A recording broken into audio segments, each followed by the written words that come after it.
How to remove profile picture on Facebook Messenger? Hi everyone, welcome back to our channel. This is Rose and I will guide you to remove profile picture on Facebook Messenger. Without further ado, let's get started. Launch Facebook Messenger app on your device.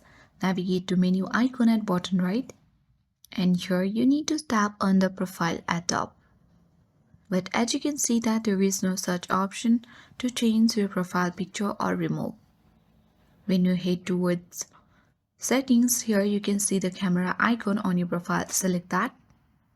Here are two options, take photo and choose from library, but no remove button.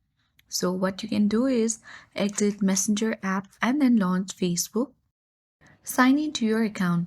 Navigate to three-line menu icon at top right. Tap profile and tap on the camera icon on your profile.